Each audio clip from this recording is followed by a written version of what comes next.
Good evening. The number of oysters that can be taken from Foveaux Strait is to be cut. Fisheries Minister Colin Moyle says the reduction in quota is due to new evidence about the effects of a virus that attacks and kills the oyster. It led to the quota being halved 2 years ago. Mark Price reports. For the last 2 seasons, there's been a tug-of-war between oystermen and maffish over quotas. In the latest round, the ministers announced that 23 boats that dredge the strait will be limited to 4,000 sacks each for the season. That's 1,000 less than they were expecting to catch. Maffish says it has new biological evidence suggesting the oyster beds severely affected by the virus Bonamia are likely to take longer to recover than previously expected. Because of the virus, the quota was halved 2 years ago. It increased last year, and this season, due to end in August, was back to normal. Maffish says today's decision to cut the quota again has the support of most oystermen.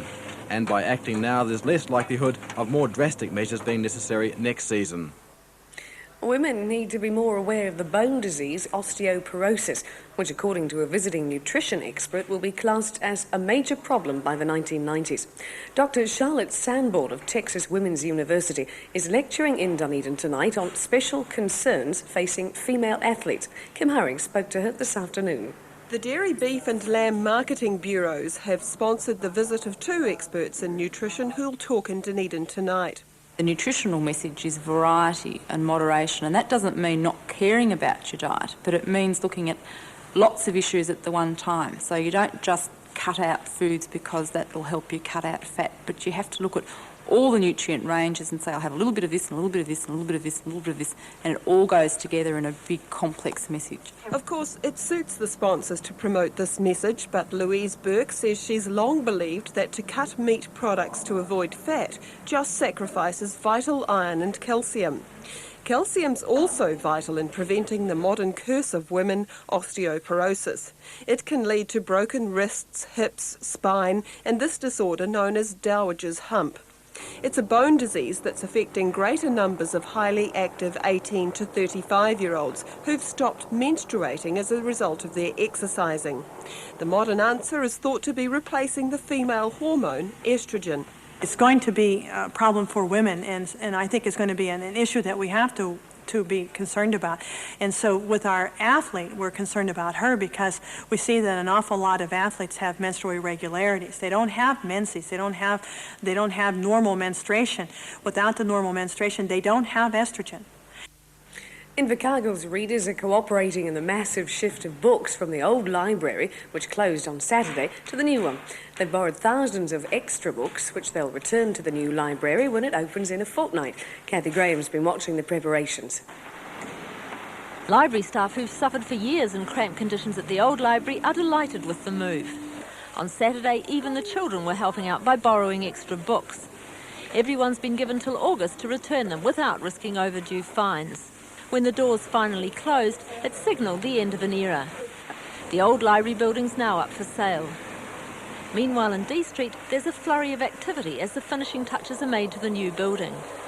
Today, Parks and Recreation staff were planting out an instant garden in the stairwell, while library staff and their helpers were sorting out the shelves, which will be used to display the library's 140,000 books. It's been so long in the waiting for it over the years, and yet there is already a lot of community pride. You see people walking past the building, stopping, looking. They just want to have a look at it. And everybody that has seen it so far, when we've had visitors, has said, what a magnificent building for Invercargill. The stack of books upstairs represents about half of the research and reference section, books which will be accessible to the public for the first time. Many of them have been buried in the stack room at the old library for years. Downstairs, Southland's under-13 soccer team have been lending a hand. They're devoting part of their holidays to helping out at the library as a fundraising project so that they can compete in a tournament in New Plymouth. It's been a case of General Harrington organising them, and everything's worked very well. The shift has gone fairly well. We've managed to get all the books over, and the weather's been kind to us as well. It looks like organised chaos, but there is light at the end of the tunnel. The end will come on July 17th, when the library's officially opened. Given the right conditions, Otago soccer could have its biggest party in years when Southland crosses the Clutha to challenge for the Winfield Trophy tomorrow. For the first time since Otago and Southland interchanged rugby's Ranfurly Shield and post-war years, the two provinces are again in combat for one of the country's premier sporting trophies. Ken Nicholson looks at the prospects for the big game.